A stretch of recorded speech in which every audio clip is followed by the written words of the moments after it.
Mga Lods, ibalita natin ito kasi hindi binabalita sa mainstream media eh. No, hindi binabalita lahat ng mga nagagawa at good news kay VP Inday Sara. Di ba? Ang binabalita ng mainstream media kay VP Inday Sara ay puro paninira at pangbabatikos. Sige, no, nakakahiya naman. Nakakahiya naman sa mga media. Tayo ang magbalita. We are preparing the interim guidelines that will significantly and immediately reduce your administrative workload. This will free up your time and energy. Tanan isugo sa maestra. Pati magluto, magdeworm, magtanom og gulay, maestra pabuhat no. Sa dib. Basihan ninyo ana. From 50 to 10. Those with legal basis only. We have ensured that this year's school calendar includes a well-deserved 30 consecutive days free of any DepEd activities that require volunteer work. We have signed a memorandum of agreement with GSIS guaranteeing a dedicated and exclusive lane for teachers in all branches. We have also established a specialized team within said agency to handle teachers' concerns, ensuring that your needs are given the special attention and support they deserve. We have procured a personal accident insurance through the GSIS to provide coverage for all teachers and the Department of Education personnel. As of today, October 5, 2023, the personal accident insurance policy is already active. Simbako, ayaw lang unta mo mga disgrasya, and all teachers and DepEd personnel are covered. The Department of Education is developing an automated system for objective selection in the hiring and promotion of teachers. Grabe mga Lods, no? Sa daming good news na yon, wala talaga akong nakita na isang media outlet na ibinalita lahat ng good news ng Department of Education. Di ba? Pansin yung mga Lods. Di ba? Grabe yung di ba? Pang titrip na mga media kay VP Inday Sara talaga. Di ba? Ang paulit-ulit mong nakikita sa media, yung confidential funds, di ba? Talagang nakikita mo, no? Na, kumbaga, mina-mindset, gustong i-mindset ng media, no? Ang mga tao. Pagdating sa kontrobersiya ngayon, no? Na nakakabit kay VP Inday Sara, pero yung mga good news, yung mga nagawa, yung mga benepisyo para sa teachers, no, para sa mga DepEd personnel, nga. 'Di ba? Nga, wala man lang, 'di ba? Grabe, no? Grabe talaga.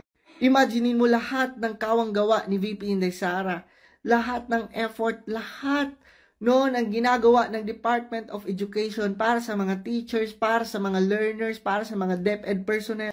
Wala lang, no? Wala lang. Hindi binabalita. Pero yung mga fake news, no, yung lalo na yung nag-viral video doon sa Commonwealth na dumaan ko, no, si VP Inday Sara, grabe, ang bilis ng media.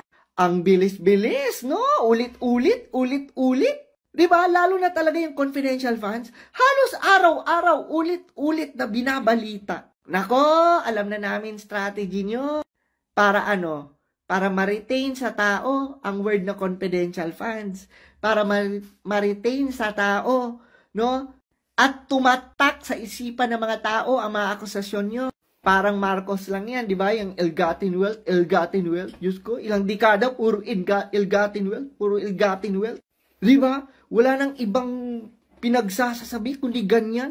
Kaya yung iba ding mga Pilipinong uto-uto, no, naniniwala. And di ba kung nakinig kayo sa pinagsasasabi ni VP Inday Sara, ang gandang benepisyo kaya iyon para sa mga teachers natin. Di ba? ABS-CBN, JMA, TV5, Buchanan. Di ba? Tapos, ito pa, yung mga ayaw kay VP, yung mga antay, yung mga kakamputs. Walang ibang ginagawa kundi paninira. Porkit wala daw nagawa si VP Inday Sara sa Department of Education. Ano yun? Ang dami-dami nun. Diba? At ito pa, Franz Castro, hello. Di ba kaya mo yon? Kaya mo yung gawin sa mga teachers, Franz Castro? But ni mo. Ang galing mga lods, no? Kasi dito nyo makikita na lahat na lang gustong gawin ni President BBM para makatulong sa mga kababayan natin. At yung mga dapat sitahin ay sinisita niya. It's a good move and malaking tulong po yan, no? And actually, nakaka-hassle din kasi yung ang dami pang babayaran. Di ba? Talagang lahat na lang gagawin ng ating presidente para sa mga kababayan natin at para sa mga negosyante din na katulad nila na, di ba, kumbaga, nagdi-deliver ng mga pagkain, ng mga goods, para wala na masyadong hassle and at the same time, hindi na ng mga negosyante patataasin, no, yung single or yung benta ng kanilang bilihin. It's because wala ng mga extra fees na yun na nga yung sinasabi ni President BBM. Good job, Mr. President. And talagang, no, yung mga dapat sitahin ay sinisita talaga ng ating presidente. Talagang gustong tulungan ni President BBM ang mga magsasaka natin. 'Di ba? Lahat na ng benepisyo na kayang ibinibigay ni President BBM sa mga magsasaka natin. And, no, kumbaga, dito nyo makikita mga lods yung malasakit ng ating presidente sa magsasaka natin. And nakikita niya yung kung ano ba talaga ang problema. That's why, kung ano yung kayang maibigay ng gobyerno na suporta sa mga magsasaka, di ba, ay ibinibigay. And napakalaking tulong na naman, no, ang assistance na ibibigay ni President BBM sa mga magsasaka. Di ba?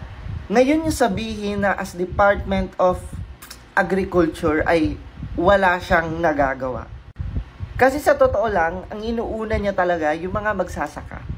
And ang concern niya, di ba, ay matulungan ang mga magsasaka and mabigyan ng sapat na benepisyo. Simula pa lang no? Simula pa lang talagang lahat ng problema ng isang magsasaka ay binigyang solusyon, no, ng administrasyon na to. Utang nila, mga fertilizers, no? At ngayon naman, mga cash assistance.